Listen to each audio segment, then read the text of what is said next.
बच्चे आपसे दूर क्यों हो जाते हैं? क्या आप जानना चाहोगे? बच्चे दूर तब हो जाते हैं जब वो आपसे क्वेश्चन पूछते हैं और आप बिज़ी होते हो ऑफ़िस वर्क में या अपने फ्रेंड्स चैट में या फिर अपने घर की किसी बात में और आप बच्चे को इग्नोर करते हो। जैसे मैं एग्ज़ाम्पल दूँ कि अगर आप कंप्यूटर पे काम कर रहे हैं और बच्चा सडनली आता है कि मम्मा ये कैसे होता है? तो आपका क्या रिएक्शन होता है? आप उसकी तरफ देखते भी नहीं हो। आप बोलते हो कि अभी नहीं, बाद में या फिर आप बोलते हो कि कितने क्वेश्चन पूछते रहते हो? I am very much busy right now. So जब आप बच्चे को इग्नोर करते हैं, तो धीरे-धीरे उन्हें लगता है कि हमारी बात सुनने वाला कोई नहीं है और धीरे-धीरे आपसे दूर जाते हैं और साइलेंट हो जाते हैं।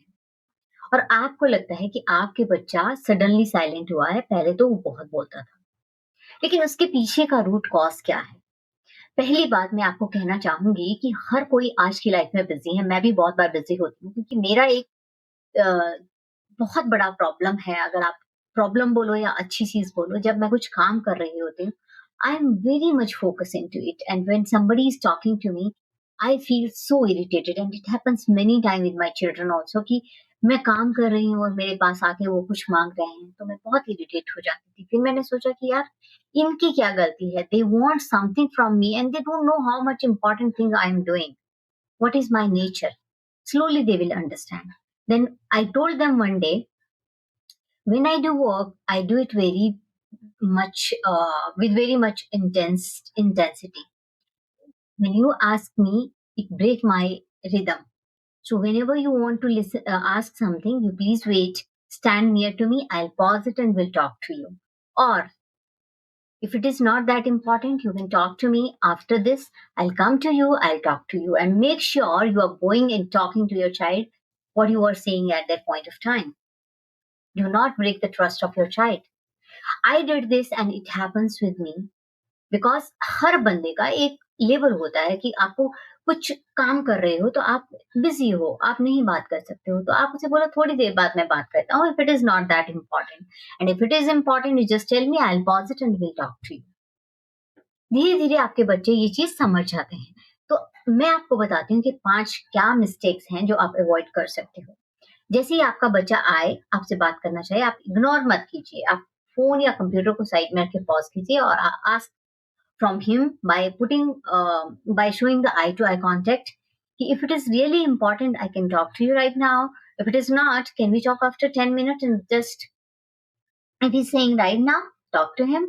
If it is saying later, just remember and talk to him. Do not break his trust. दूसरी चीज, हर बार अगर बच्चा पूछता है तो पहले ही जजमेंट मत सुनाइए। आप एक शब्द पूछते हो, इमीडिएटली आप उसका सॉल्यूशन देना शुरू कर देते हो। पहले ध्यान से सुनिए, देन पॉज कीजिए एंड देन उन्हें समझाइए।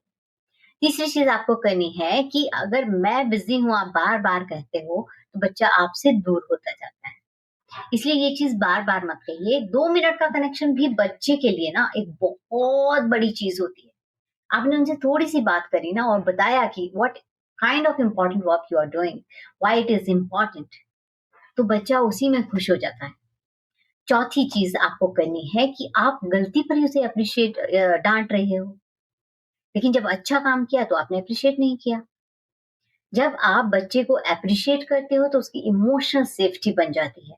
और आप अगर अपने बच्चे को इमोशनल सेफ्टी देते हो इन द बचपन, छोटी एज में, तो आप बच्चे को वर्ल्ड के लिए रेडी कर रहे हैं। और अगर आप उसके सारे काम खुद कर रहे हैं, तो आप अपने बच्चे को अपाहिज बना रहे हैं, आप अपने बच्चे को वर्ल्ड के लिए रेडी नहीं कर रहे हैं।